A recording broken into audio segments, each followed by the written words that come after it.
Assalamualaikum warahmatullahi wabarakatuh. Salam guru penggerak. Saat ini saya akan mendemonstrasikan kontekstual pada modul 1.3 tentang visi guru penggerak.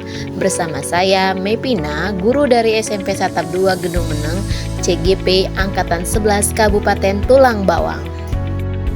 Tujuan dari pembelajarannya yang pertama, CGP dapat mempraktikkan penerapan paradigma inquiry apresiatif untuk mengidentifikasi potensi diri dan membuat kalimat prakasa perubahan. Yang kedua, CGP menyusun bagja untuk menurut kalimat prakasa perubahan diri yang telah dibuat untuk kemudian menjalankannya. Paradigma inquiry apresiatif merupakan manajemen perubahan yang bersifat kolaboratif dan berbasis kekuatan. Inquiry apresiatif menggunakan prinsip-prinsip utama psikologis positif di sekolah. Jadi, bukan hal negatif yang diangkat, melainkan mengubah hal negatif tersebut menjadi bunyi yang positif terlebih dahulu, sehingga akan berdampak positif dan menimbulkan sugesti yang baik pula. Tahapan bagja dalam inquiry apresiatif. B. Buat pertanyaan utama. A. Ambil pelajaran. G. Gali mimpi bersama. J. Jabarkan rencana. A. Atur eksekusi. B. Membina makna. Kita buat pertanyaan-pertanyaan menentukan arah penelusuran.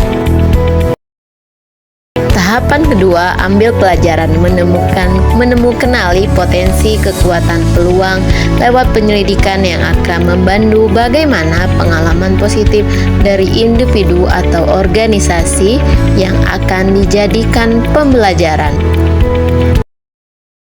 Tahapan ketiga, gali mimpi bersama. Narasi keadaan jika prakarsa perubahan telah terwujud. Tahapan ketiga, jabarkan rencana. Mengidentifikasi tindakan konkret yang akan mempermudah pencapaian keseluruhan. Tahapan terakhir yaitu atur eksekusi. Hal apa yang dapat membantu transformasi rencana menjadi nyata? Dari tahapan bagja, saya mempunyai visi sebagai guru penggerak mewujudkan peserta didik yang beriman, berakhlak, kreatif, mandiri, dan cinta lingkungan. Dari visi tersebut, maka terciptalah prakarsa perubahan. Prakarsa perubahan yang saya miliki adalah implementasi pendekatan multimodal dalam meningkatkan kemandirian siswa dalam pembelajaran. Dari prakarsa perubahan, saya telah membuat kerangka bagja yang dimulai dari buat pertanyaan utama. Pertanyaan pertama yang saya buat adalah apa yang harus dilakukan untuk mengembangkan pembelajaran yang menggunakan pendekatan multimoda dalam meningkatkan kemandirian siswa.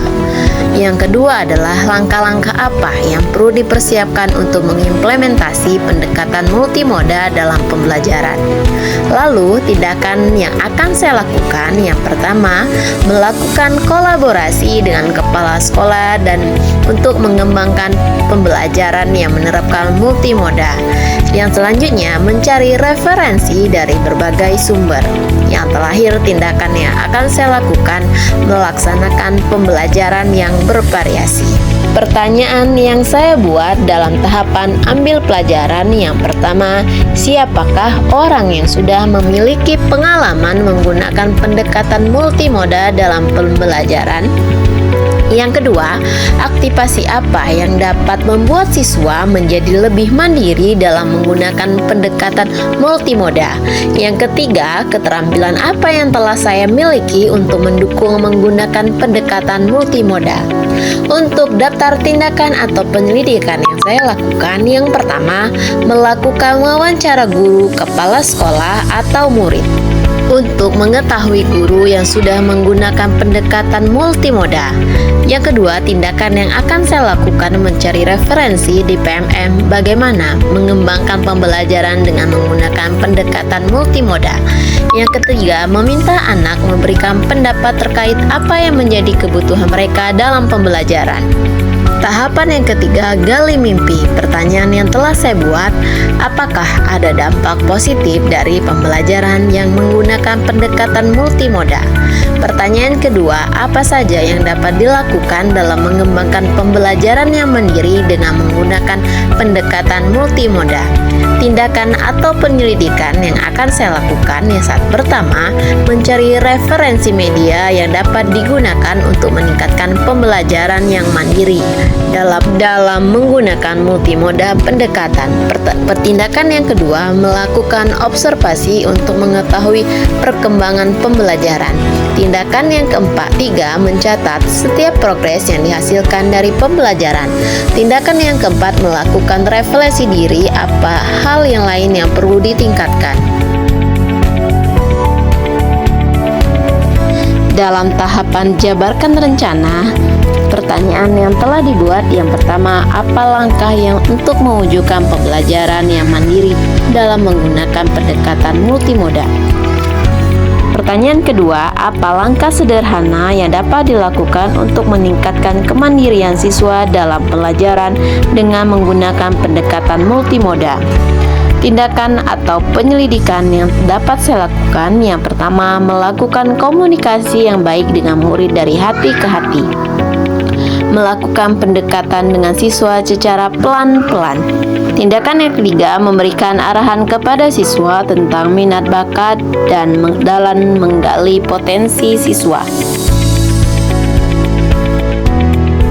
Tahapan yang terakhir yaitu atur eksekusi. Pertanyaan yang telah saya buat yang pertama, siapa yang mengarahkan dan memantau saya dalam mewujudkan pembelajaran yang mandiri? Yang kedua, bagaimana agar perwujudan pembelajaran yang mandiri bagi siswa agar terlaksana dengan baik? Tindakan yang telah saya buat yang akan saya laksanakan, 1. Kepala sekolah dan guru yang terkait. Indikator keberhasilan jika pelaksanaan pembelajaran telah sesuai dengan alur pembelajaran yang telah ditentukan. Selanjutnya, siswa merasa pembelajaran menyenangkan dan kemandirian siswa meningkat.